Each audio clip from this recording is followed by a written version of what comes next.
How many letters are in mental? mental 6. A Sesame Street thing. Today's episode is brought to you by the letter M. Exactly. That's a nice idea. It gives people a reason to come back and watch next. Will you dress up as Big Bird?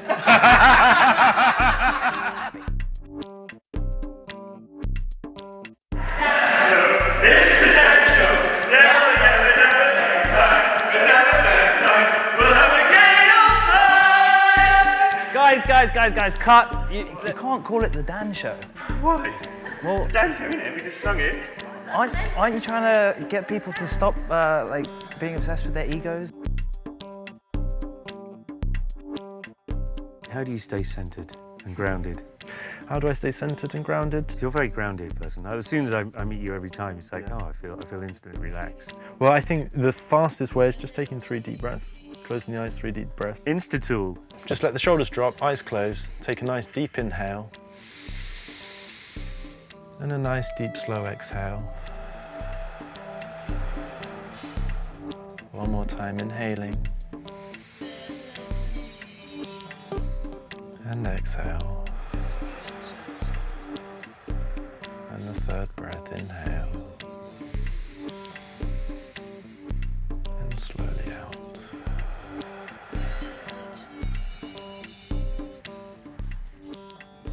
I don't know about you, but the energy's totally changed in here, right? You're magic. You're a magician. Well done, my man. That's awesome. Insta-tools. Insta-tools. So when did you first discover meditation?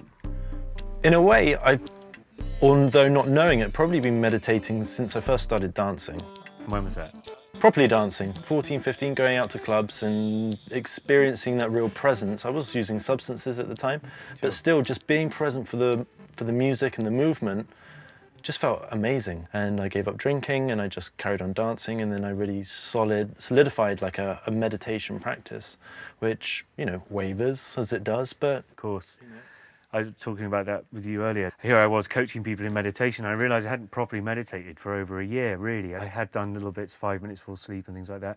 But now I really make best endeavours to do 30 minutes a day. Now, usually it's in the morning because it's before my mind's got really active. What a brilliant way to start the day. Absolutely really amazing. Nice. Yeah, and I just feel more connected to everyone and everything, and just a little more buoyant somehow, And, going back to the breath thing, it took us 30 seconds maybe to do 3 breaths.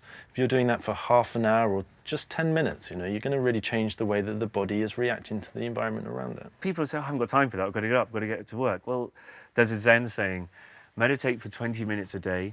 Unless you're really busy, then meditate for an hour. Yeah, right. Exactly. It's so true. Yeah, because it makes you more productive. You can meditate 5 minutes here, 5 minutes there, but build up to that 10 minutes, and just make sure you do it whenever you can, where you can find space for it. It doesn't have to be at the same time, but be flexible with yourself, be soft with yourself. Don't be so rigid with your meditation, because it's all about softening and becoming more malleable and, better to be able to flow through life.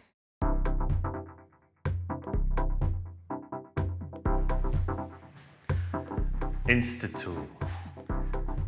Meta-commentary. I mashed it up a little bit with the Buddhist teaching. Here's the Buddhist teaching. It's okay to make a mess as long as you clean it up, right? So, you can let your chimp out. I've just made a mess. I've just been rude to someone. I've just let my chimp out. Oh, shit, I'm sorry, man. I don't mean to be sharp. I know you're setting up loads of equipment and you're running 3 cameras. There, it's a little bit of meta-commentary. You've sort of stepped above what you've said and you've commentated on it. So, you can be rude and horrible to somebody as long as you clean it up. Sorry, that was just my chimp. Forgive me. The sooner the better. The less mess you're going to make, the less negative energy you're going to spread. Now your ego, your chimp, is going to want to justify that anger. Allow your chimp to breathe, let those thoughts subside and go, I'm so sorry for being sharp, being a bit rude. That was just my chimp. The meta-commentary. You run a sober party. Why on earth would you want to do that? Good question. No, it's amazing. It's amazing. Who wouldn't want to come and dance sober? We do it, from the moment we can start walking, we're dancing. I dance sober in the kitchen. Yeah, it's one of the most natural things in the world, isn't it, to dance? People think that they need a loosener, right? But they don't, do they? They just need to go to your party.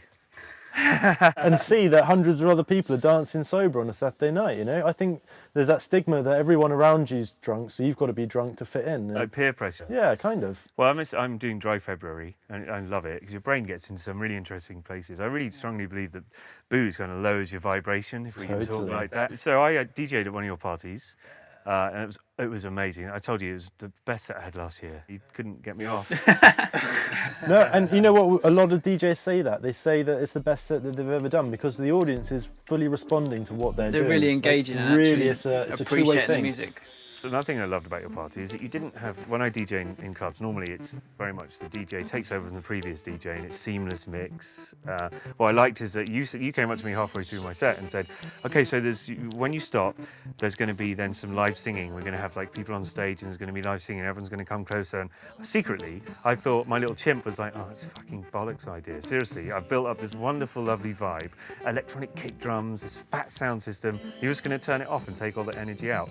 But it worked brilliantly. It kind of re-galvanized everyone together into, it's not just a DJ in the crowd, it was like, it's not like that, is it? Just, we're all just part of the fabric of the party. You sober yourselves and you got fed up of hanging around drunk people and wanting to have club music? Essentially, yeah. Yeah, not even that. Like, I think I go to clubbing and I enjoy being there, just enjoying the music in itself. And I go out with friends that drink, but then within a few hours later they're completely wasted and we can't communicate and I end up out on my own anyway, but I still have a great time dancing. So I just wanted to kind of create a place where it's not an option to drink the alcohol, and then once you get past that barrier, the initial barrier of, oh, I need a drink to let go, like you're there. Life's a funny thing because it's ahead of you, so you're always slightly behind it. Life's ahead of you. Yeah. Yeah. Yeah. When people try and Life's right here, isn't it? design their sort of life, sometimes I think, well, actually, it's already there. You just have to live it. We've got all the answers. I think the process of living is to actually find the questions that meet with what you actually feel. We've already got everything we need. Yeah, I always feel we like know everything. You're always asking for particular things because you already know. You just need confirmation. Topic of today's show, M. This show is brought to you today by the letter M. Meditation was all around meditation. Oh, okay. Is meditation a part of your daily routine? No, I'm not a conscious meditator. I think being hyperactive from the day I was born, I've got very high metabolism and born in double fire. Double fire? Yes, I was born in an Aries, a month of April, Okay. and my rising sign is in Sagittarius. High So power. if there's anything I should have been shown many years ago, it probably would have been meditation. But then I wouldn't be the person I am. The thing about meditation is people think it's like sat somewhere in a special place. No, it's just emptying your mind a little bit, and when you're on doing one job, one thing, that's the Zen way, is to focus that thing on that job. Having even worked in television production and live performance, you have to have a quiet room, a quiet space, and so when I don't want to be disturbed, yes, I am meditating. Do you think that fame can take you to dark places? Definitely.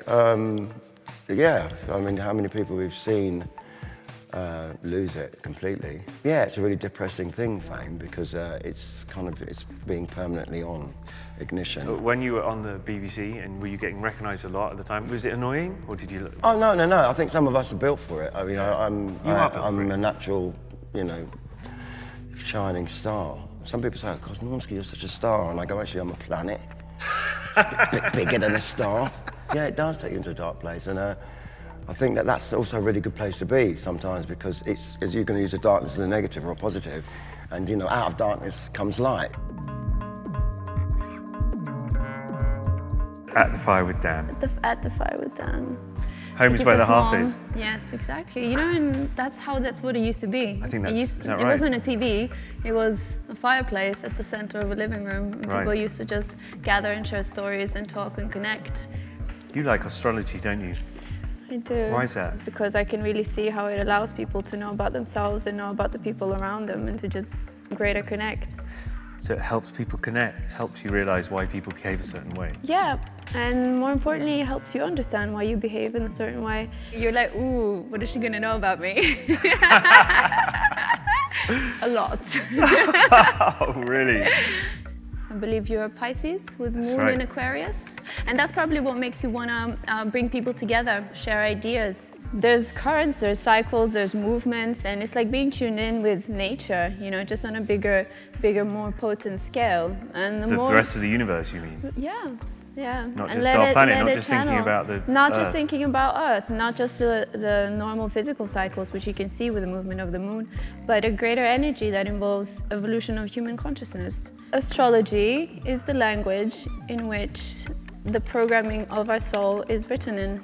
The agreement that our soul made with the Creator, that is what it's written in. Because when you look at the moment that somebody took the first breath and you study the symbolic language that has been around for centuries, really, really, really long time, people have been observing it and exploring it. And when you look at a person's birth chart, what you're essentially looking at is the lessons that their soul came to explore in this lifetime. And you can see their greatest strengths, you can see their greatest weaknesses. You can really see, let's say, their karma, you know, what actions, what experiences they've come here to learn. And, you know, with a spiritual understanding, a good astrologer can look at it and tell you what's the most sort of negative, let's say, expression of your journey here on this earth, and what's the most positive is possible for you. But then it's up to your willpower and how you respond to the different challenges that are coming up in your lifetime. That made me So, cry a little bit. That was everybody- amazing.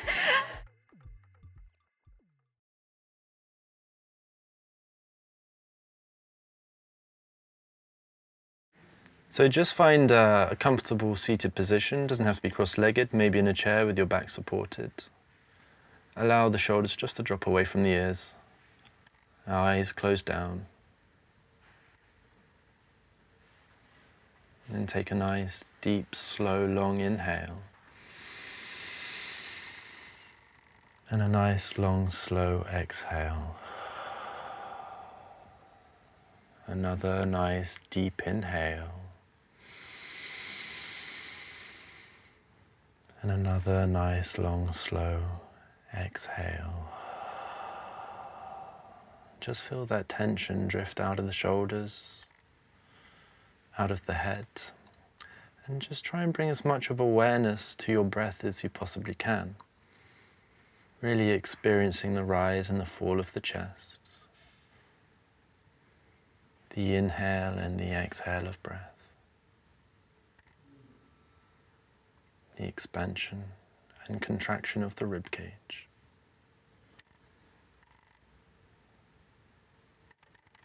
And inevitably the mind will probably wander off, and that's okay. All we do is bring the awareness back to the breath, and knowing that actually finding that the mind has wandered says that there's been an increase in consciousness, that you have caught yourself thinking. You are the observer of your thoughts, no longer your thoughts. And simply come back to the breath.